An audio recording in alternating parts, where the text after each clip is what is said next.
The courtroom was so quiet that Marcus Reed could hear his own daughter breathing behind him. Every breath sounded small, scared, and uneven, like she was trying not to cry because she knew her father was already fighting hard enough. Marcus stood at the front of the room in a faded navy blue suit he had bought from a second-hand store 3 days earlier. The sleeves were a little too short.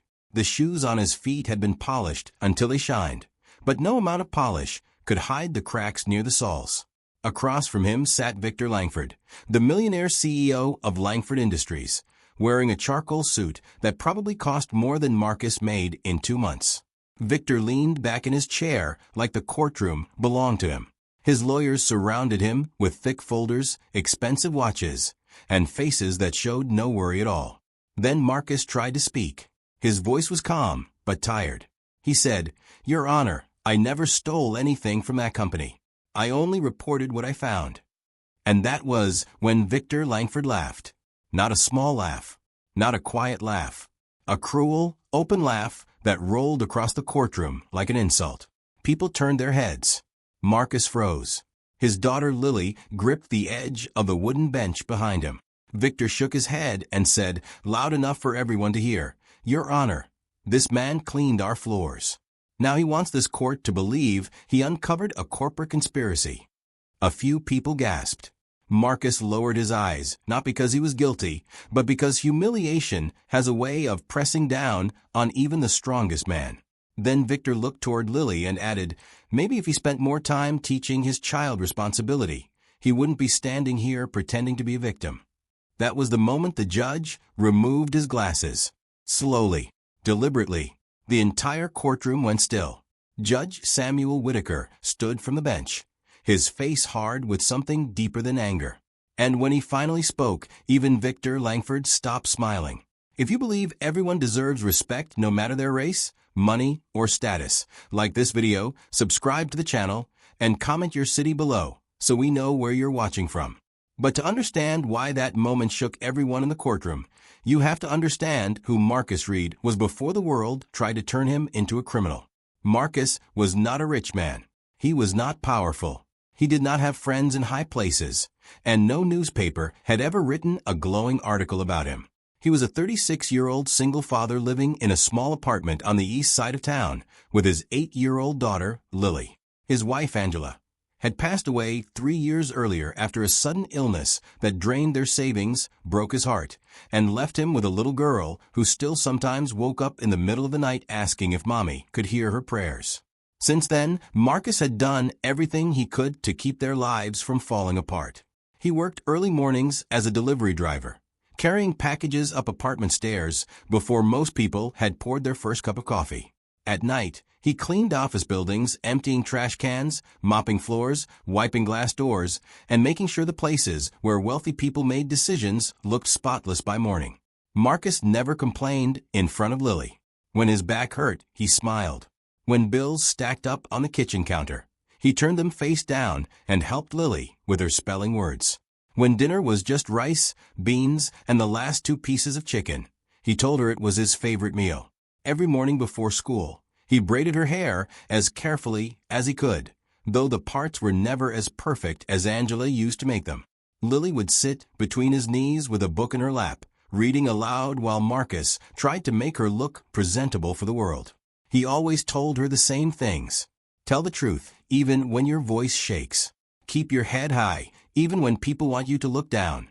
And never let anybody make you believe you are less than what God made you. Lily believed him because children believe the parents who stay. And Marcus had stayed through grief, poverty, exhaustion, and loneliness. The job at Langford Industries came through a cleaning contractor that paid little and expected much. Marcus did not work directly for Victor Langford Company, but he cleaned their executive offices 3 nights a week. The building was 22 stories tall, all polished marble, glass walls, silver elevators, and paintings on the walls that looked like they cost more than his car. Most nights, Marcus entered after everyone important had gone home. He moved quietly from room to room, pushing his cart, replacing trash bags, and vacuuming carpets where men like Victor Langford walked during the day without ever noticing the people who cleaned up after them. Marcus did not envy them. He had learned a long time ago that envy was a thief. It stole peace from people who already had too little. All he wanted was steady work, enough food, and a future for Lily where she would never have to beg anyone to see her worth.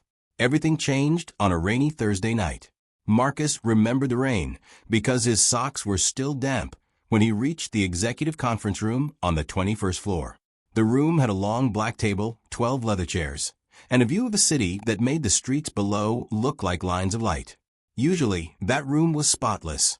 But that night, someone had left a stack of folders near the far end of the table beside an empty coffee cup and a pen with Langford Industries printed in gold letters. Marcus noticed the folders only because one of them had fallen open and several papers had slid onto the floor. He bent down to pick them up, intending only to place them back on the table. But as he gathered the pages, he saw a photograph attached to one of the reports. It showed a construction site with yellow caution tape, bent scaffolding, and a dark stain on the concrete. Then he saw words that made his stomach tighten. Incident classification altered, vendor payment discrepancy, and internal review withheld. Marcus was not a lawyer. He was not an accountant. He had never pretended to understand the language of executives. But he understood enough to know when something looked wrong. One page listed payments to a company he recognized, a small safety inspection firm whose name had been mentioned in the local news after a worker fell at one of Langford's construction projects. Another page showed the same inspection firm receiving payments months after it had supposedly shut down. The signatures on the documents looked copied and pasted. Some dates did not match. Some initials were scratched out and replaced. Marcus stood alone in that cold, beautiful conference room, holding papers that made him feel like he had accidentally opened a door he was never meant to see. His first thought was to put everything back and walk away. Men like him survived by not getting involved in the problems of men like Victor Langford. But then Marcus thought about Lily. He thought about all the times he had told her that the truth mattered. He thought about Angela, who used to say that doing right was not always safe, but it was always right. So Marcus placed the papers neatly back into the folder and took the folder downstairs to the security desk. The guard on duty, a heavy-set man named Carl, looked annoyed when Marcus interrupted him. Marcus explained that he had found confidential documents left out in the conference room, and that some of them seemed important. Carl frowned, took the folder, and told Marcus he would report it to management. Marcus went home that night tired but peaceful, believing he had done the responsible thing. By the next morning, his peace was gone. At 9:17 a.m., while Marcus was packing Lily's lunch, his phone rang. It was his supervisor from the cleaning company. Her voice was sharp, nervous, and unfamiliar. She asked if he had removed documents from Langford Industries. Marcus said yes, but only to give them to security because they had been left out. There was silence on the other end. Then she told him not to report to work until further notice. Marcus tried to explain, but she cut him off and said, "They're saying you stole private company files." Marcus felt the room tilt. Lily stood by the table holding a juice box, watching her father's face change. He forced a smile and told her everything was fine. But everything was not fine. 3 days later, 2 police officers knocked on the apartment door just as Lily was finishing her cereal. Marcus opened the door and saw the look on their faces before they even spoke. They were polite, but their politeness made it worse. They told him Langford Industries had filed a formal complaint accusing him of theft, attempted extortion, and possession of confidential corporate property. Marcus kept saying, "That's not true. I turned the folder in." But the officers said the matter was now in the hands of the court. Lily slid off her chair and ran to him, wrapping both arms around his waist. "Daddy," she whispered, "are they taking you away?" Marcus knelt down, held her shoulders, and looked into her frightened eyes. He wanted to promise her that no one could take him away. He wanted to say that truth always wins quickly and cleanly, the way it does in children's books. But Marcus had lived long enough to know the world did not always work that way. So he swallowed his fear and said the only thing he could say, "No, baby. Daddy told the truth." And the truth always comes out. But as he held his daughter in that small kitchen, Marcus felt something cold settle in his chest. Because somewhere high above the city, behind glass walls and locked doors, Victor Langford had already decided that Marcus Reed was not a man to be heard. He was a problem to be erased. Victor Langford had built his reputation on a carefully polished lie. To the public, he was the kind of man newspapers loved to praise. He appeared on magazine covers with headlines about vision, leadership, and generosity. He donated money to hospitals with cameras watching. He stood on stages and gave speeches about hard work, personal responsibility, and the importance of building opportunities for the next generation. He smiled beside politicians. He shook hands with pastors. He cut ribbons in front of buildings with his name carved into stone. But inside Langford Industries, people knew a different man. They knew the Victor who spoke softly when reporters were nearby and shouted when doors were closed. They knew the Victor who rewarded loyalty not with kindness, but with fear. They knew that when he said, "Handle it," someone's career usually ended. And now Marcus Reed had become something Victor could not tolerate, an ordinary man who had seen too much. The documents Marcus found in the conference room were not just embarrassing. They were dangerous.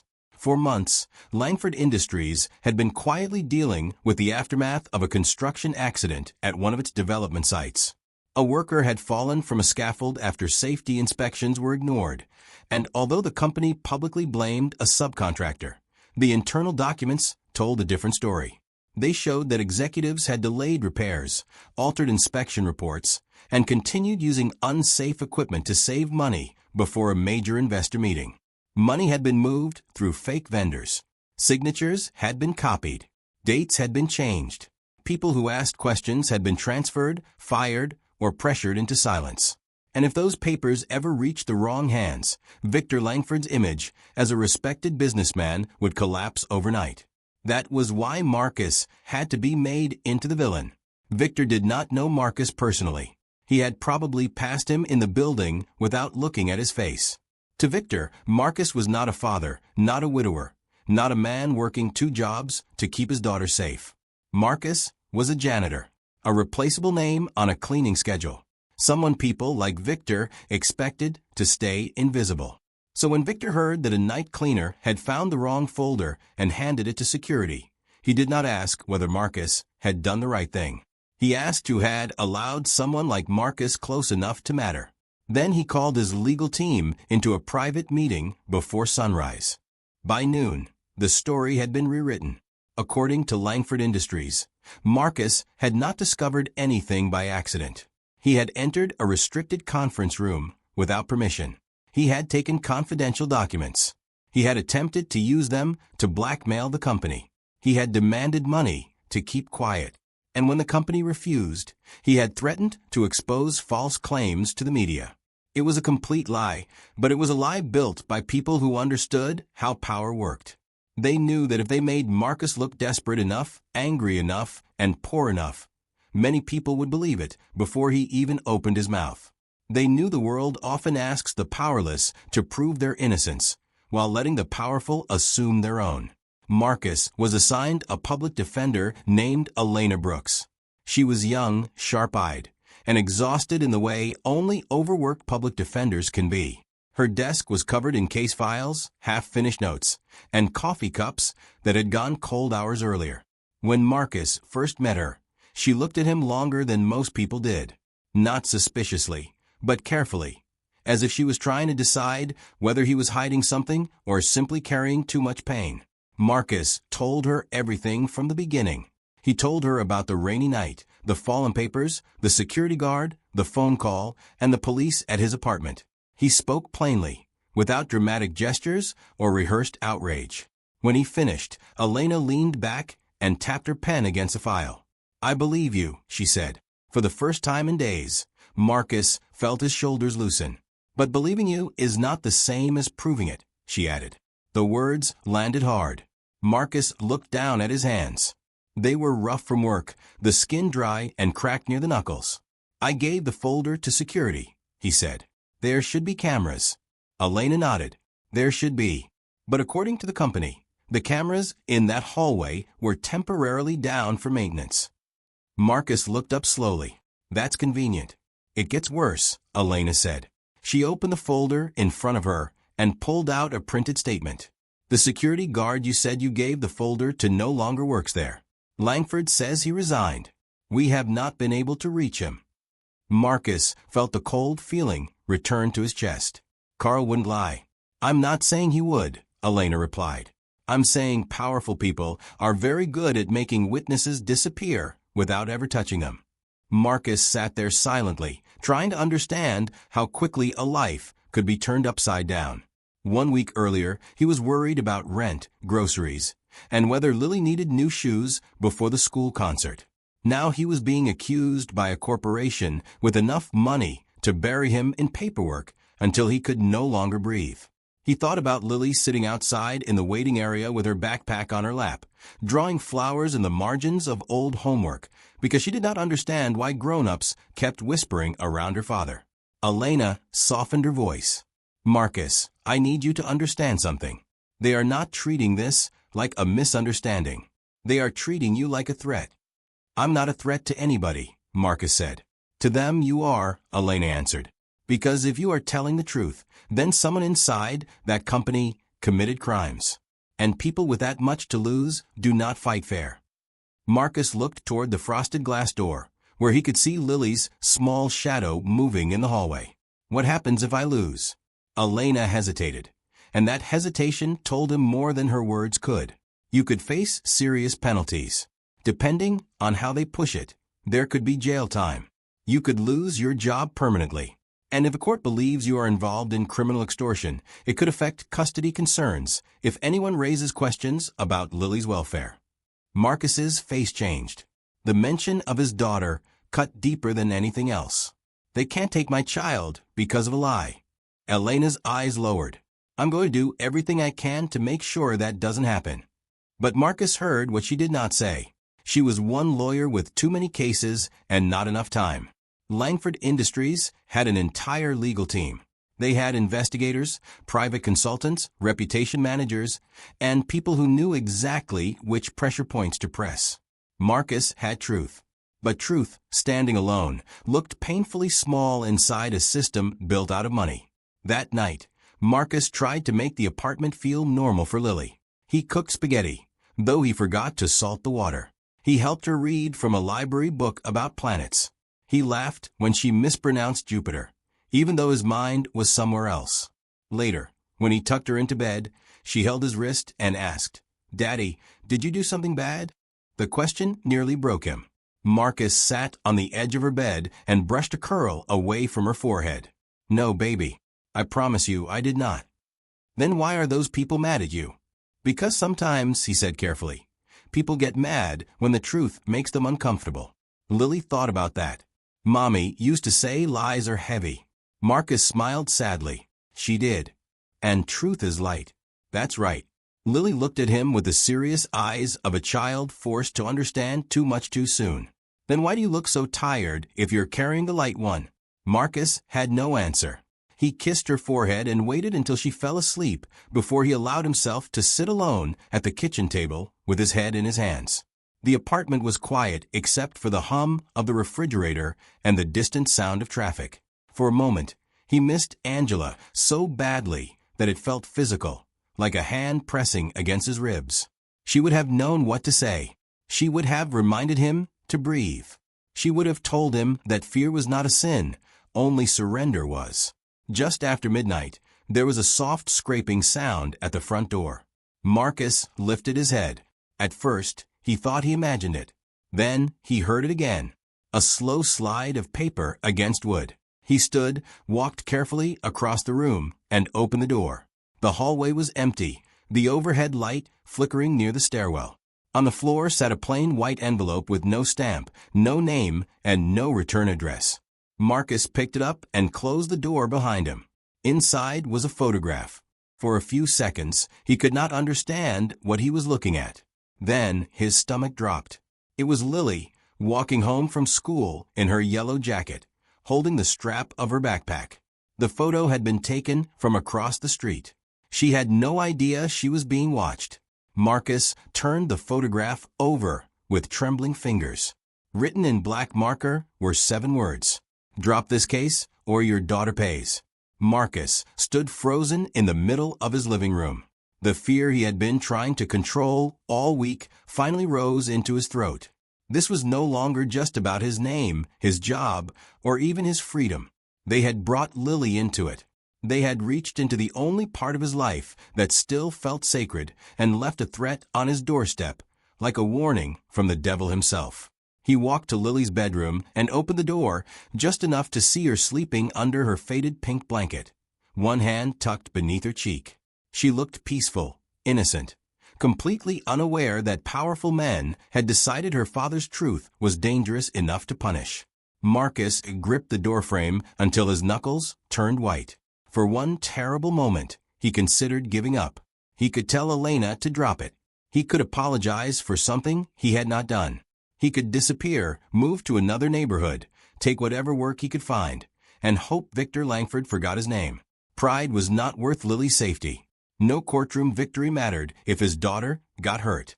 But then Lily shifted in her sleep and murmured one word, "Daddy." Marcus closed his eyes. He realized then that surrender would not protect her.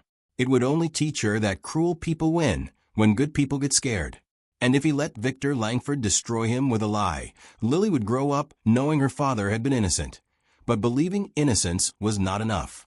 Marcus returned to the kitchen, placed the photograph in a plastic bag, and called Elena Brooks.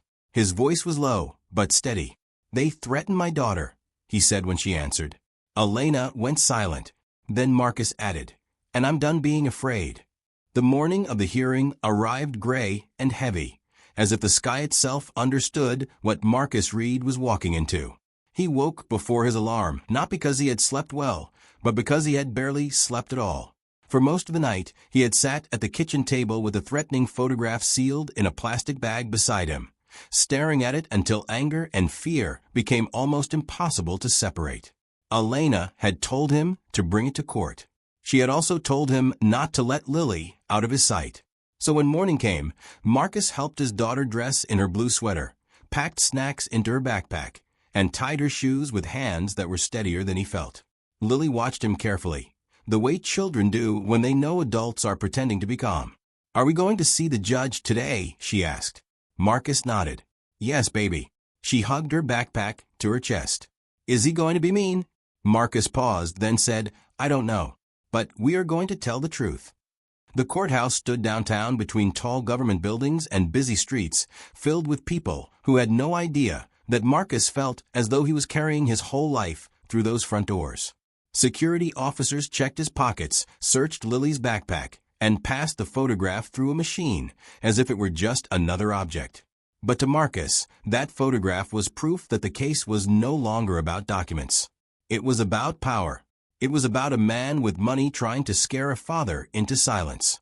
Elena met them in the hallway outside the courtroom. Her hair was pulled back tightly, and she held a stack of papers against her chest. She looked tired, but when she saw Marcus and Lily, her expression softened. "You ready?" she asked. Marcus looked down at Lily, who slipped her small hand into his. "No," he answered honestly, "but I'm here." Inside the courtroom, every sound seemed larger than it should have been. Shoes tapped against the floor. Papers shuffled. Someone coughed near the back row. A few reporters sat along the wall with notebooks ready, because Victor Langford's name was enough to turn even a preliminary hearing into a story. Marcus felt their eyes on him the moment he walked in. He knew what some of them saw before they knew a single fact. A black man in an old suit, a child beside him, a public defender carrying his future in a thin folder. Then the doors opened again, and Victor Langford entered as though arriving at a charity gala instead of a courtroom. He was surrounded by 3 attorneys and 1 assistant who carried a leather briefcase. His suit was perfect. His silver cufflinks flashed beneath the lights. He did not look nervous. He looked entertained. Marcus sat beside Elena at the defense table while Lily took a seat directly behind him. He wanted to turn around and tell her not to be afraid, but he could not make himself look back. If he saw fear in her eyes, he worried his own strength might crack. Across the aisle, Victor leaned toward one of his lawyers and whispered something that made the man smile. Marcus clenched his jaw and looked forward. A few minutes later, the bailiff called the courtroom to order, and Judge Samuel Whitaker entered. He was older, with gray hair, deep-set eyes, and the kind of quiet authority that did not need to announce itself loudly. Everyone rose. Marcus rose too, feeling Lily stand behind him. When they sat again, the judge reviewed the file with a calm expression that revealed nothing. The attorney for Langford Industries stood first. His name was Preston Hale, and he spoke with the smooth confidence of a man who had never had to wonder whether people would believe him.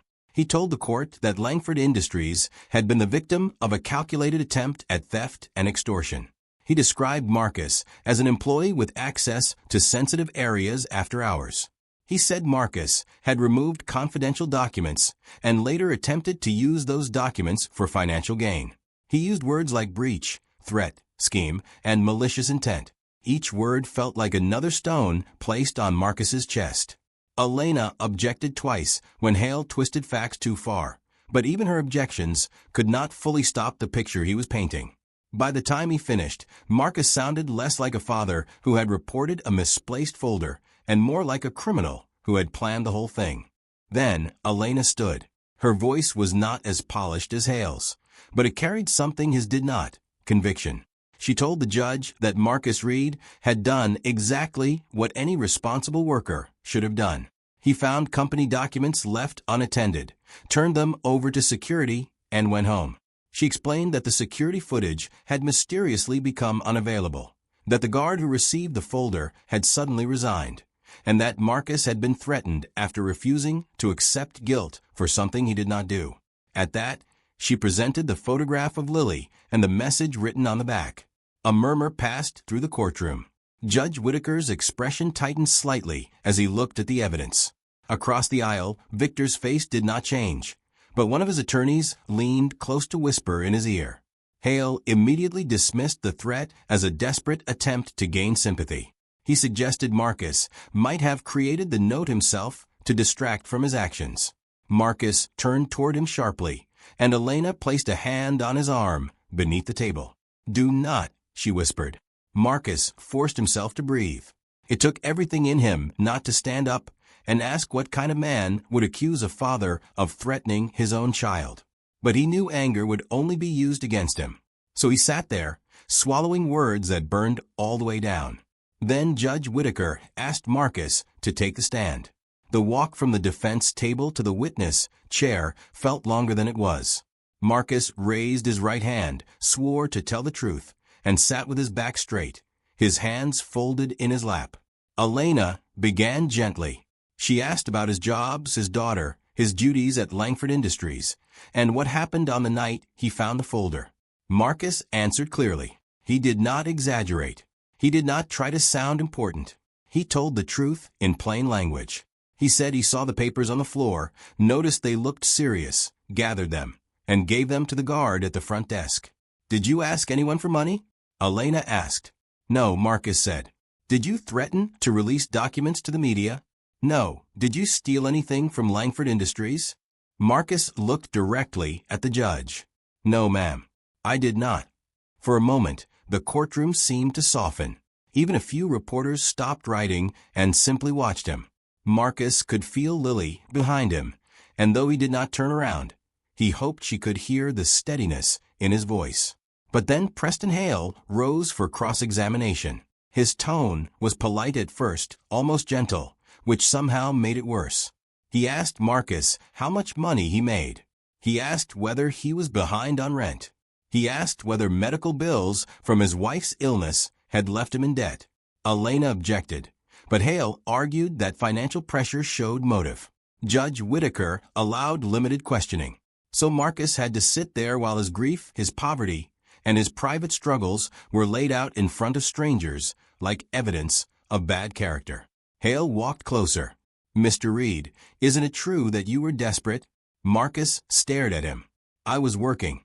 That was not my question. Were you desperate for money?" Marcus thought of Lily's shoes, the rent notices, the refrigerator that sometimes looked too empty. "I needed money," he said. "That doesn't make me a thief." Hale smiled thinly. "But it might make a man take an opportunity when he sees one." "No," Marcus replied. "It might make a man take another shift." A few people shifted in their seats. The answer had landed. But before Marcus could feel even a moment of relief, Victor Langford laughed from the other table. It began as a short sound under his breath, but it grew louder, sharp and cruel. Everyone turned. Victor leaned back, shaking his head as if the whole proceeding had become too ridiculous for him to endure. "Your Honor," he said, ignoring the warning look from one of his lawyers, "this is absurd. This man cleaned our floors. Now he wants everyone here to believe he uncovered some grand corporate conspiracy." The courtroom froze. Marcus felt the words strike him in places he thought had grown tough from years of being overlooked. He had heard insults before. He had seen people glance at his uniform and assume he was invisible. But hearing it said out loud, in front of his daughter, in front of a judge, in front of strangers scribbling notes about his life, made something inside him go painfully still. Victor was not finished. His eyes moved toward Lily, and his mouth curved into a smirk. Maybe he should have spent more time teaching his child responsibility instead of stealing from people who actually built something. Lily made a small sound behind Marcus, almost like a gasp breaking into a sob. Marcus turned his head just enough to see her face crumble. That was the line Victor should never have crossed. Marcus looked back at him, and for the first time that day, his voice carried more than patience. "You can insult me," he said slowly, "but do not speak about my daughter." Victor gave another laugh, softer this time, but even uglier. "Then perhaps do not bring her into court as a prop." Before Marcus could respond, Judge Samuel Whitaker removed his glasses. He placed them on the bench with careful precision. Then he stood. The movement was not dramatic, but it changed the temperature of the room. Every whisper died. Every pen stopped. Even Victor's smirk faded as the judge looked down at him from the bench. "Mr. Langford," Judge Whitaker said, his voice low and controlled, "one more word like that in my courtroom, and you will learn that wealth does not place you above dignity." Victor's face reddened. His lawyer tugged gently at his sleeve, urging him to sit back and be quiet. But the judge was not done. "This court will hear evidence," he continued. "It will not entertain cruelty. It will not permit intimidation. And it will not allow a child to be used as the target of a grown man's arrogance." Marcus sat completely still. For the first time since the nightmare began, someone with power had said aloud what Marcus had been feeling all along. Lily sniffled behind him, and Marcus wished he could hold her. The judge turned toward him then, and his expression softened by the smallest degree. "Mr. Reed, you may continue to answer questions. In this courtroom, you will be treated as a man, not as a stereotype." If this story has your attention, like this video, subscribe to the channel, and comment your city below so we can see where our viewers are watching from. For a brief moment, Marcus felt the room shift in his favor. The judge had seen Victor's cruelty. The court had heard it. The reporters had written it down. But powerful people rarely come to court with only one weapon. Preston Hale cleared his throat, adjusted his tie, and returned to the table with a folder in his hand. His expression had changed. The smooth confidence was back, and Marcus felt Elena tense beside him before Hale even spoke. "Your Honor," Hale said, "the petitioner would like to introduce documentary evidence demonstrating that Mr. Reed did, in fact, attempt to extort Langford Industries." Elena stood immediately. "We have not been provided this document in discovery." Hale lifted one hand. "It was obtained and authenticated this morning. Given the seriousness of the matter, we believe the court should review it." Judge Whitaker's eyes narrowed. "Approach." The attorneys moved toward the bench. Marcus watched them whisper, but he could not hear the words. He saw Elena's face harden as she looked at the paper. She shook her head once, sharply. Hale said something else. The judge read in silence. Then he looked toward Marcus, and Marcus felt his stomach twist. The document was passed to Elena, and she brought it back to the table. Marcus leaned close. It was a printed letter addressed to Victor Langford. The words were formal, cold, and threatening. It claimed that Marcus possessed damaging internal files and would release them unless Langford Industries paid him $250,000. At the bottom was a signature, Marcus Reed. For several seconds, Marcus could not breathe. The letters looked like his name. The shape of the M, the curve of the R, even the way the final line dragged slightly upward. It looked exactly like the signature he had written 1,000 times on school forms, job papers, and rent checks. Elena whispered, "Marcus." He stared at the page. "I never wrote this." Hale's voice rose behind them. "Your Honor, this document speaks for itself." Marcus looked at the judge, then at Victor. And there it was again, just for a second. That satisfied smile on the CEO's face.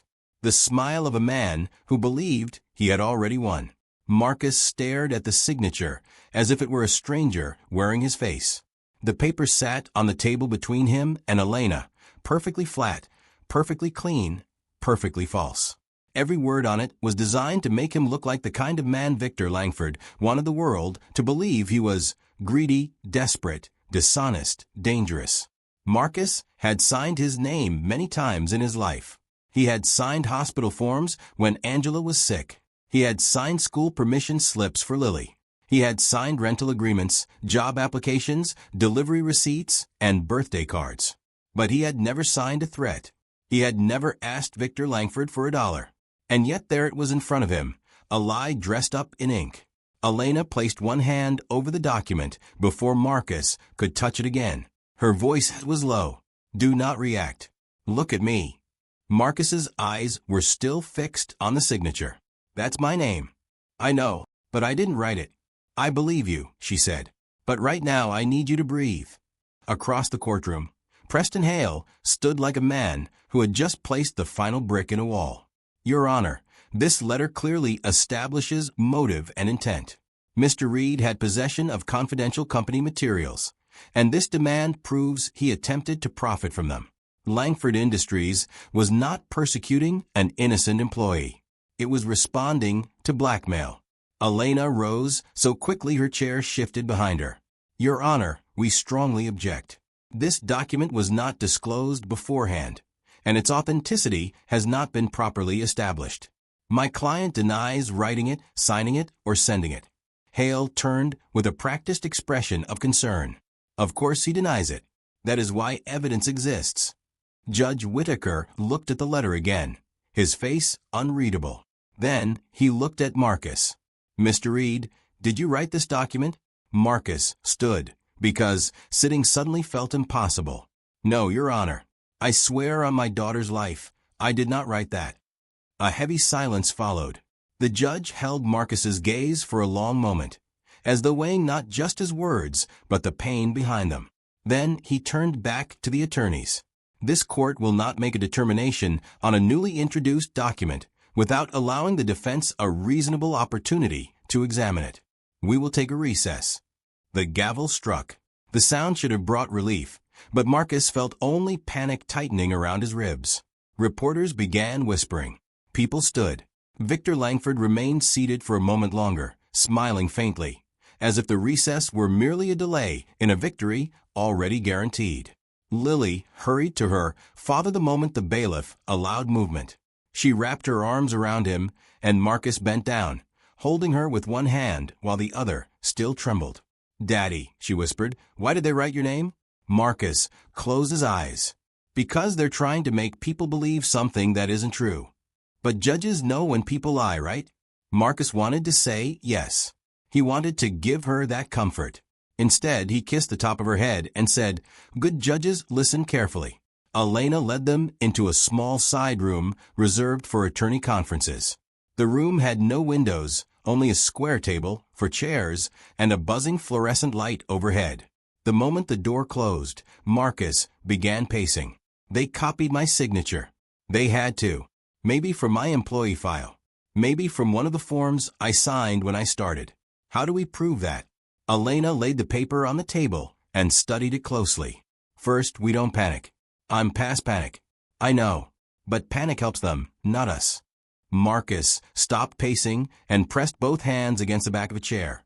"If the judge believes that letter, I'm done. They'll say I threatened them. They'll say I lied about everything. They'll say I brought Lily here to make people feel sorry for me." Elena leaned over the document. "The wording is wrong."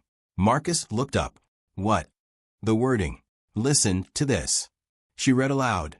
Failure to comply with a payment demand will result in immediate dissemination of proprietary internal materials to media entities and regulatory bodies. She looked at Marcus. Does that sound like you? Despite everything, Marcus gave a bitter laugh. I don't even talk like that when I'm trying to sound smart. Exactly. Elena tapped the paper. This was written by someone used to legal or corporate language. Not by you. But they'll say I copied it from somewhere. Maybe. But there's more. She looked at the top corner of the page, where a faint line of metadata had printed almost invisibly near the margin. This appears to have been printed from a company network printer. There's a timestamp. Tuesday night. 9:42 p.m. Marcus frowned. Tuesday. Yes. He went still. His mind moved backward through the week, searching. Tuesday night. 9:42. He remembered Lily wearing her yellow dress.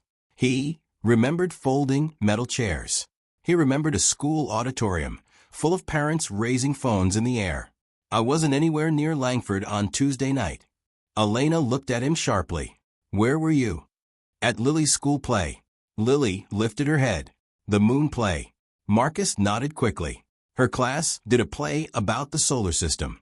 She was the moon. It started at 7. We didn't leave until after 10 because there were pictures after. Elena's eyes brightened for the first time all day. Can anyone confirm that? A whole auditorium of people. Photos?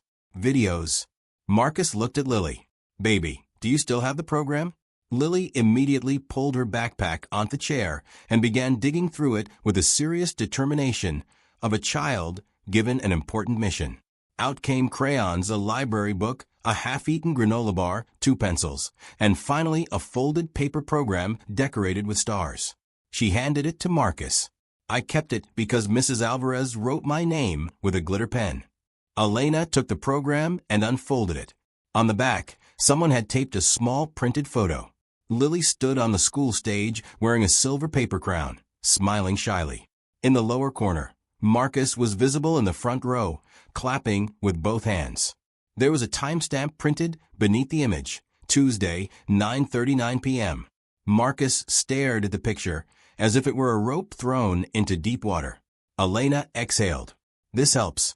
It does not solve everything, but it helps. If this letter was printed at 9:42 from inside Langford's office, and you were at the school at 9:39, they have a problem. Marcus pointed at the photo. That proves I didn't print it. It proves you were somewhere else very close to the time it was created. We need stronger confirmation. School event photos, parent videos, maybe security footage from the auditorium. But it gives us a path. For the first time since Hale introduced the letter, Marcus felt a tiny opening in the wall closing around him. Then someone knocked on the door. Elena looked toward it cautiously. Who is it? A woman's voice answered, trembling. My name is Denise Carter. I used to work for Langford Industries. Please. I need to talk to you. Elena opened the door only halfway.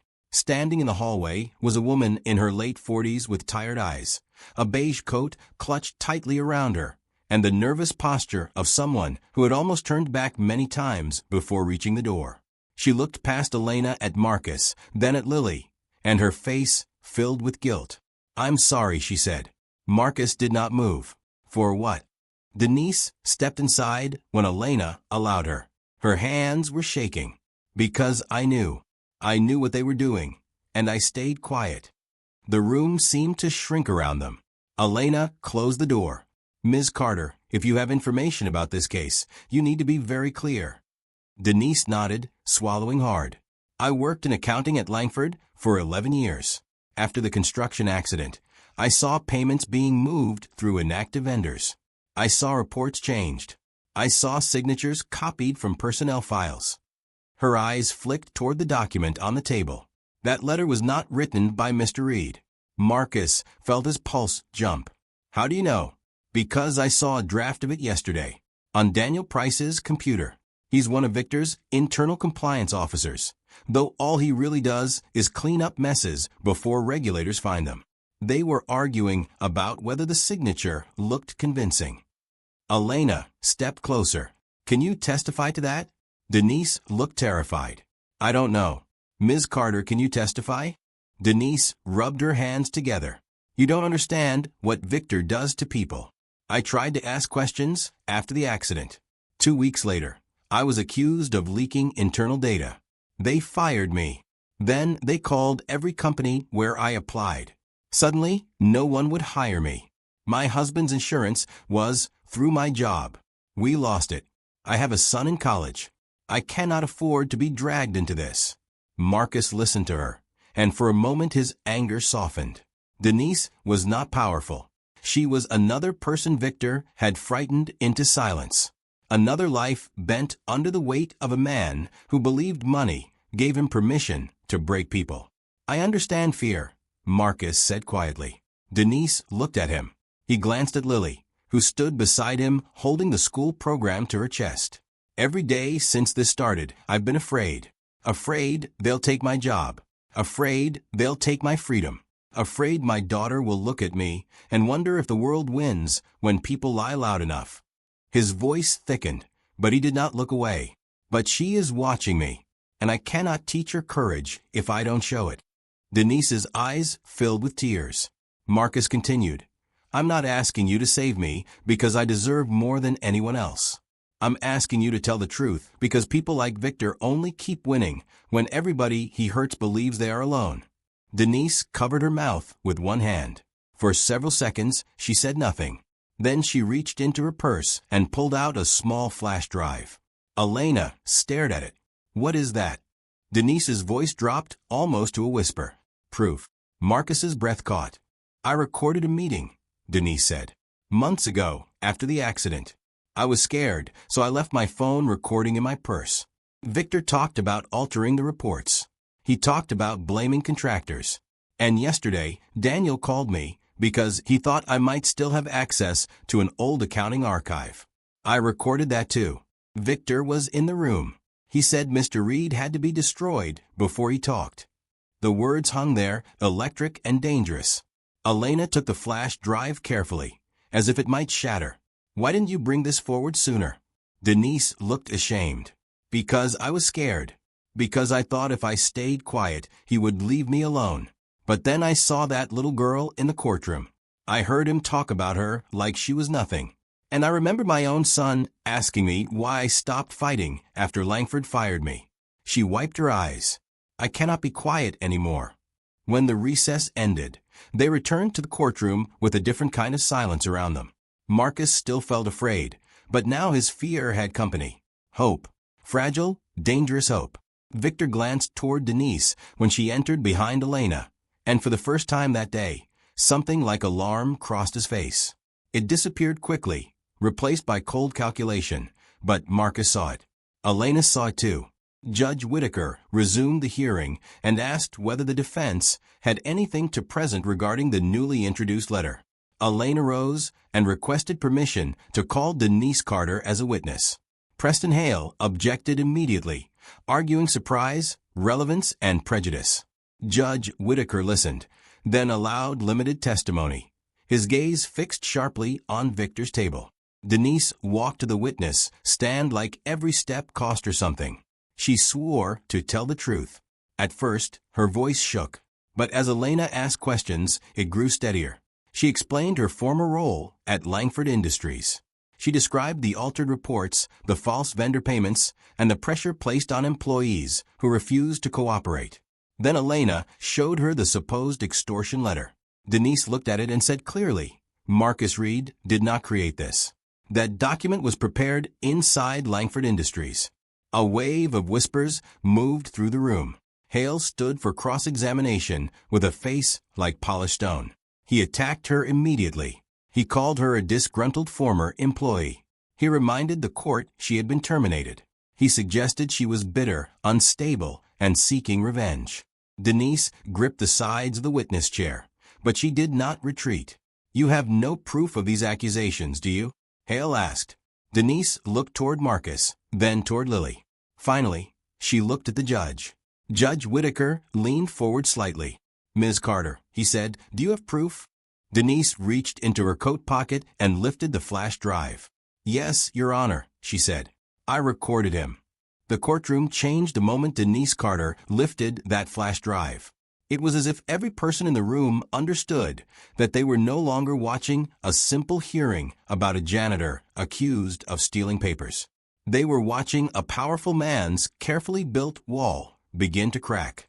Preston Hale objected before Denise could say anything else.